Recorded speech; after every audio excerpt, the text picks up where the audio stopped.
Bonjour Jean-Jacques Binassi. Bonjour. Alexeï Navalny avait un point de vue critique sur la guerre en Ukraine, on va sans doute on va y revenir, mais ça fait pas de lui un pro-ukrainien. Non, d'ailleurs, il a eu un point de vue critique après l'invasion de l'Ukraine en 2022, mais avant, il avait approuvé, il avait toujours dit que la Crimée était russe. Donc, en fait, c'est d'ailleurs pour ça qu'il était particulièrement dangereux pour Poutine. En fait, c'était un nationaliste russe. Donc, et Poutine a toujours beaucoup plus craint d'être débordé sur sa droite par les nationalistes, on l'a vu avec Prigojine, que d'être que la gauche, parce que la gauche est éclatée et elle ne représente pas une force politique suffisante pour mettre en difficulté le régime.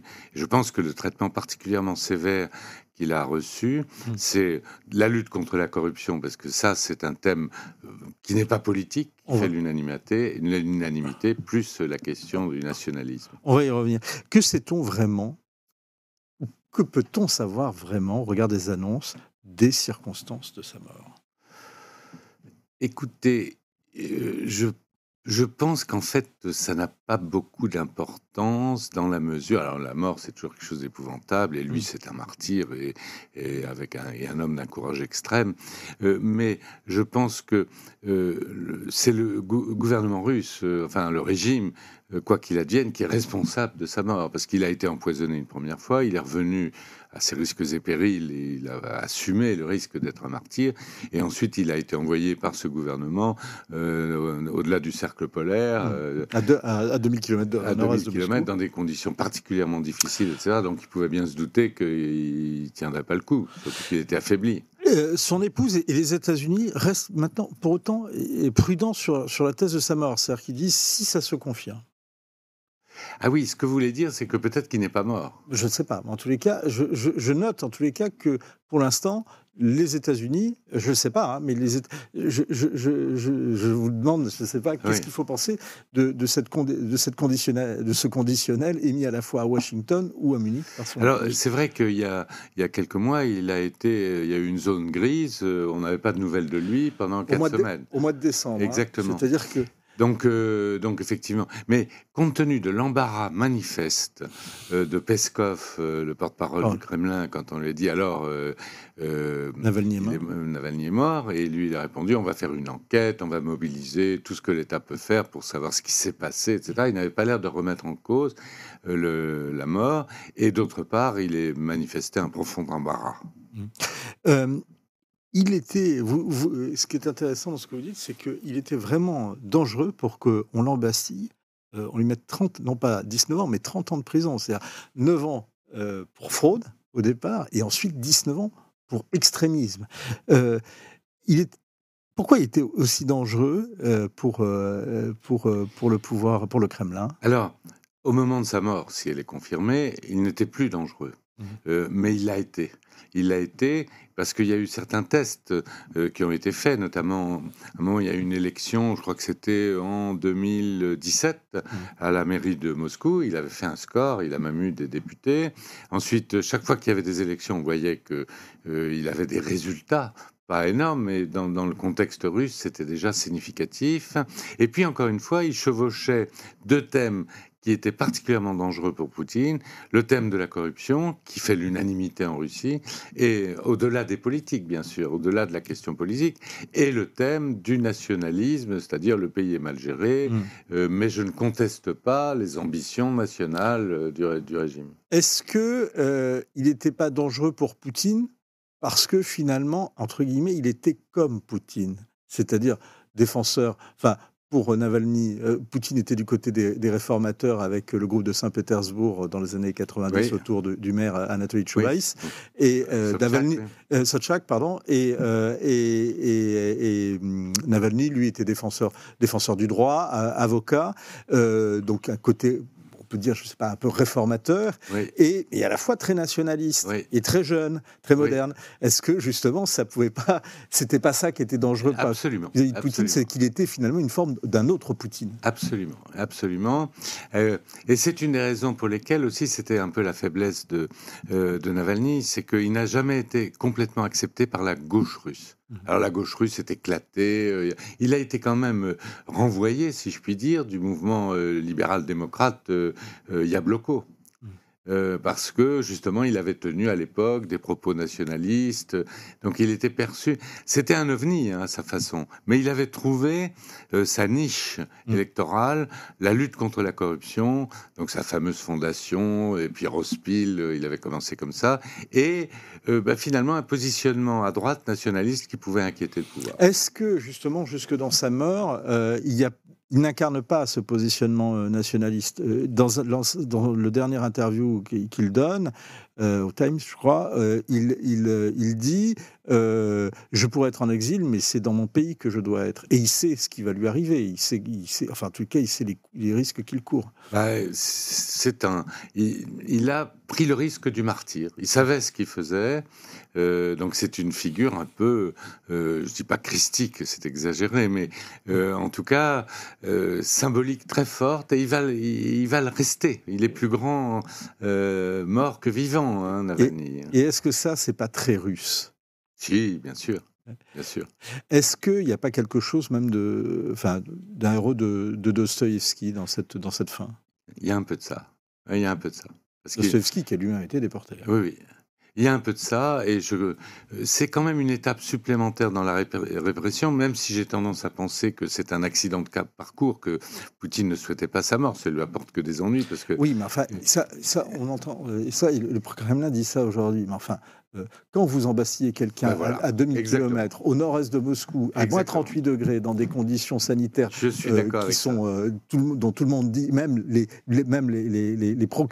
la justice russe dit c'est déplorable, on ne peut pas continuer, ce régime pénitentiaire est scandaleux, on sait bien que ça risque de se finir comme ça. C'est-à-dire, il a traité avec désinvolture ce risque, et ça lui retombera pendant longtemps sur la tête, parce que ce sera un vrai sparadrap. Hein, à quoi attribuez-vous justement cette réaction, enfin, le fait que Poutine ait été aussi, si je vous suis, aussi léger dans la gestion de ce dossier? C'est très difficile à dire. Moi, je ne connais pas Poutine suffisamment pour pouvoir dire. Je crois que d'abord, il y a fréquenté suffisamment le Kremlin pour avoir une idée. À l'époque, oui. Il y a une animosité personnelle, sans aucun doute. Il y a peut-être une certaine désinvolture par rapport au risque de vie et de mort, qu'on retrouve chez beaucoup de personnalités russes.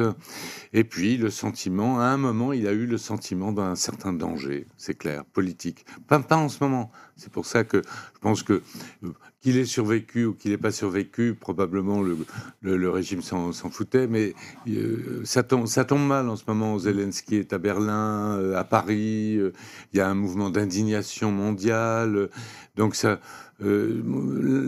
l'embarras manifesté par le porte-parole du Kremlin quand il a évoqué le problème montre que il n'aurait pas vraiment souhaité sa mort, du moins en ce moment. Mais en tout cas, ils ont tout fait. Enfin, c'est eux les responsables, quoi, c'est clair. Ce qui le rendait particulièrement, dites-vous, dangereux pour le régime, pour le Kremlin, ce sont ces accusations contre la corruption. Pourquoi ? Et les accusations contre l'enrichissement personnel de Poutine, parce que ça, c'était son combat personnel. Voilà. Alors, c'est pas tout à fait les mêmes choses dans l'esprit des Russes. Que le président s'enrichisse, pour les Russes, après tout, c'est pas... C'est l'attribut du pouvoir de la puissance. Voilà. Peut-être pour la bourgeoisie intellectuelle des villes, ça choque plus. En revanche, la corruption quotidienne, c'est quelque chose auquel se heurtent tous les citoyens, tous les jours de l'année. Donc, la lutte contre la corruption, ça concerne tout le monde. C'est du gendarme ou policier qui règle le problème avec un billet de 5000 roubles, qui vous fait signer un papier qui ne signifie rien et qui est jeté à la poubelle tout de suite. Je l'ai vécu plusieurs fois. Donc, ça, c'est un thème qui fait l'unanimité. La lutte contre la corruption. D'ailleurs, cette lutte, elle a été engagée parce que le régime a parfaitement compris qu'entre la très grande corruption qui passe, qui échappe complètement à la vision du citoyen, et la petite corruption quotidienne qui qui gêne la vie de tous les jours de chaque citoyen, là, il y a peut-être un effort à faire. Ils ont essayé de le faire. Je ne pense pas que ça soit très efficace. La dernière fois que j'étais à Moscou, il y a déjà bien longtemps, parce que je n'y vais plus, le chauffeur de taxi me décrivait, c'est une véritable tontine, quoi. Le flic de base recueille l'argent, puis ensuite c'est réparti et ça monte, et la plus grosse part vient au chef, etc. Donc vous confirmez d'ailleurs une scène dans la série du Bureau des légendes où on voit Mathieu Kassovitz demander à un diplomate français, mais c'est sans doute pas vous, justement, si il peut donner sa chevalière pour qu'il puisse acheter les surveillants de la prison. Oui, et c'est très probablement la réponse a été oui. J'ai pas vu cet épisode, mais c'était pas vous, si j'en juge par votre présence sur ce plateau. Est-ce que vous avez connu Alexeï Navalny ? Non. Alexeï Navalny, quand j'étais à Moscou, c'est-à-dire entre début 2009 fin 2013, ne recevait pas les diplomates étrangers. Pourquoi ? Parce qu'il craignait beaucoup, et d'ailleurs on ne lui a jamais reproché, d'être considéré comme un agent de l'étranger. Il était très très sensible à ça. C'est d'ailleurs pour ça qu'il n'est pas resté à l'étranger. Il est rentré, affronter le risque de la mort en Russie même, parce que il ne voulait pas. Évidemment, cette notion d'agent de l'étranger, elle n'existait pas. Hein. Quand j'étais à Moscou, elle a été en 2012. Enfin, elle a commencé à la fin de mon séjour. Mais il faisait très très attention à ne pas être considéré comme, après son université à Yale aux États-Unis, un agent des États-Unis ou de l'Occident. Jean-Paul nous dit il était enfermé dans une geôle gelée. Je ne vois pas en quoi il constituait un danger pour le pouvoir en place. Dans la situation actuelle, il constituait, ce que vous dites, il constituait moins un danger, mais il en constituait un quand il était. Il réunissait effectivement dans le passé en liberté. C'était un danger très fort. Ensuite, on a réprimé à la fois les membres de sa fondation anticorruption, les associations pro-Navalny. Tout ça a été laminé par la répression, des années de prison, ou simplement on leur a fait peur. Et donc maintenant, il ne représentait plus un danger. Potentiellement, il aurait pu reprendre la main s'il avait été libéré, mais ils auraient pu le mettre en prison dans un endroit plus, ou même en résidence surveillée, ou je ne sais pas. Enfin non, là ils ont pris le risque de le tuer en le mettant au cercle arctique. Là. On attribue ça au fait qu'ils avaient peur. Et donc, ils avaient quand même peur. Ils avaient quand même peur, mais il y a aussi un élément d'animosité personnelle. Et est-ce que le fait que ce transfert de Navalny, qui se trouvait dans une prison à côté de Moscou, et qui a été donc transféré dans ce centre pénitentiaire de l'Arctique, de Sibérie occidentale, où il est annoncé mort, n'est pas aussi à mettre en lien avec la tentative de coup d'État de Prigojine ? La crainte, il y a un lien en ce sens que la vulnérabilité de Poutine, c'est plus sur sa droite que sur sa gauche. Parmi les réactions, Olaf Scholz, le chancelier allemand, qui dit que la Russie, avec cette mort, a cessé d'être une démocratie. J'allais dire, c'est une étape supplémentaire dans la dégradation de l'état de droit en Russie, mais il est déjà quand même extrêmement dégradé. Donc c'est un tournant plus symbolique que réel. Hein. Mais il faut noter quand même que pendant la pire période répressive de Brejnev, personne n'est mort en prison. Et au contraire, par exemple, quelqu'un comme Solzhenitsyn était exilé. Il a été exilé. Il y avait quand même sa grande époque des dissidents. Absolument. Boukovski est sorti de prison. Il a été interné dans un hôpital psychiatrique, etc. Mais personne n'est mort. Sinevski, Daniel sont rentrés en Israël après. Ils ont tous survécu. Pardon, mais je vais peut-être vous choquer dans cette question, mais on dit, notamment, on recevait Emmanuel Todd, et son interview était très intéressant. Il dit, mais on ne peut pas comparer, bien évidemment, Poutine à Staline. Peut-être, mais quand même, des répressions aussi dures, on n'en a pas vu depuis 1953. Alors, Il y a quand même une différence de nature complète. Non, moi je crois que c'est. Oui, il y a une différence de nature au niveau des régimes, au niveau des personnes. Bien évidemment, personne ne dit que Poutine est Staline. Enfin, si, il y en a qui le disent, mais enfin, c'est pas l'objet. Mais là, il y a quand même quelque chose qui est quand même de cet ordre-là dans la répression. Il n'y a pas de répression de masse. Alors, il faut dire que nous sommes dans une ère technologique où on peut contrôler plus facilement, mais il n'y a pas de répression de masse. Vous avez des espaces de liberté qui restent quand même. Réaction d'Emmanuel Macron, on va la voir également, qui reçoit ce vendredi d'ailleurs Volodymyr Zelensky. On met les esprits libres au goulag en Russie, colère et indignation. Est-ce que c'est vrai ? Ben oui, les esprits libres qui s'expriment et qui s'expriment d'une certaine façon. Par exemple, ça va être très intéressant de savoir ce qui va se passer avec Nadezhdin. Nadezhdin, c'était le candidat qui s'est présenté au dernier moment sur un programme anti-Poutine, anti-guerre. C'est là qu'on voit que sous la terre, il y a des ruisseaux qui circulent, parce que... Comme sous l'époque Brejnev. Exactement. Quand il fallait réunir 100 000 signatures, il en a réuni 160 000. Il y avait la queue dans ses bureaux. Et donc manifestement, il y a beaucoup de Russes jeunes qui voulaient manifester son soutien. Et puis ensuite, on l'a évidemment bloqué. Et maintenant, la suite est intéressante. On envisage de faire des poursuites, d'engager des poursuites contre lui. Et donc, il risque, puisque c'est un crime que de contester la guerre et de contester l'armée rouge, l'armée russe. À ce moment-là, on va voir les suites judiciaires que ça pourrait avoir. Ça serait dernière voie de liberté étouffée. Un dernier mot, Jean-Luc Lignasti. Quel est votre point de vue sur un accord de sécurité France-Ukraine ?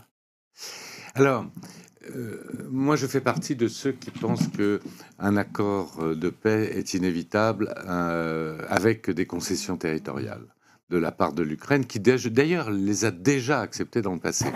Donc, un accord de sécurité, c'est une façon de consolider, de prendre position pour dire on garantira la sécurité de l'Ukraine dans ce cadre. Merci beaucoup Jean-Luc Lignasti, on y reviendra sans doute. Je recommande votre livre qui est vraiment passionnant, c'est court, c'est percutant et c'est vraiment captivant. France, une diplomatie déboussolée, et c'est absolument à lire aux éditions de l'Inventaire. On y reviendra. Merci beaucoup. Merci.